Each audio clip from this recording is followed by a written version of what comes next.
फक्त 3 साहित्यात इतकी सुंदर आणि चविष्ट बर्फी तयार होते। रक्षाबंधनसाठी ही नारळाची दुधी बर्फी एकदा नक्की करून बघा। नमस्कार मंडळी, मी पूजा। स्वागत आहे तुमचं पी फॉर पॉसिबल मध्ये। आज आपण बनवणार आहोत अगदी सोप्या पद्धतीने तयार होणारी रक्षाबंधन स्पेशल नारळाची दुधी बर्फी। चला तर मग रेसिपीला सुरुवात करूया। सगळ्यात आधी पॅन मध्ये अर्धा लिटर दूध घेऊन ते गरम करायला ठेवूया।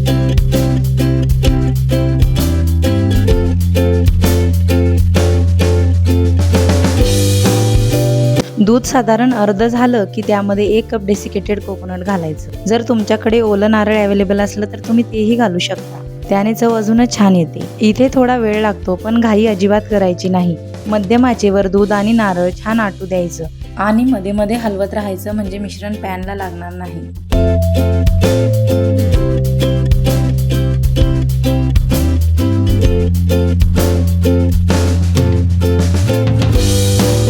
आता मिश्रण छान घट्ट होत आलं की त्यामध्ये आपल्याला आवडीनुसार साखर घालायची आहे।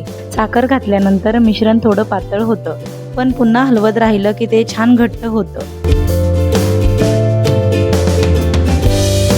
आता माझ्याकडे दुधावरची साय आहे, म्हणून 1 चमचा साय घालते।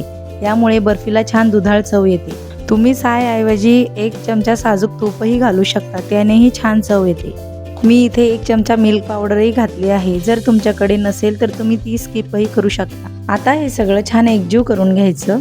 मिश्रण घट्ट होत आलं, पॅन सोडायला लागलं की त्यामध्ये थोडी वेलची पावडर घालायची आणि एकदा छान मिक्स करून गॅस बंद करायचा। इथे एक छोटीशी टिप सांगते, मिश्रण खूप कोरडं होईपर्यंत आटवायचं नाही। पॅन सोडायला लागलं की गॅस बंद करा, म्हणजे बर्फी छान मऊ राहते। आता एका ताटाला थोडंसं तेल किंवा तूप लावून हे मिश्रण ताटामध्ये काढून घ्यायचं आणि छान एकसारखं पसरवून घ्यायचं।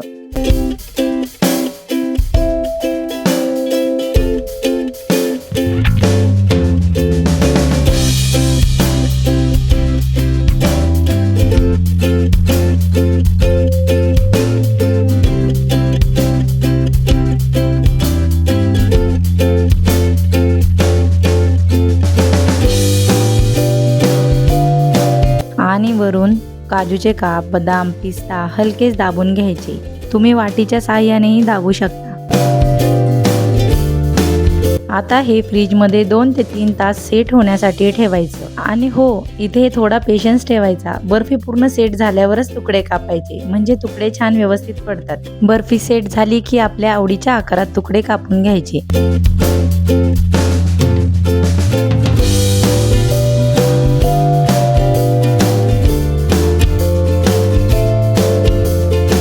आणि बघा किती सुंदर दिसते आपली रक्षाबंधन स्पेशल नारळी दुधी बर्फी। अगदी कमी साहित्यामध्ये आणि घरच्या घरी तयार झालेली ही बर्फी रक्षाबंधनसाठी नक्की करून बघा। रेसिपी आवडली असेल तर व्हिडिओला लाईक करा, शेअर करा आणि अशाच घरगुती रेसिपीसाठी पी फॉर पॉसिबल चॅनलला सबस्क्राईब करायला विसरू नका। धन्यवाद।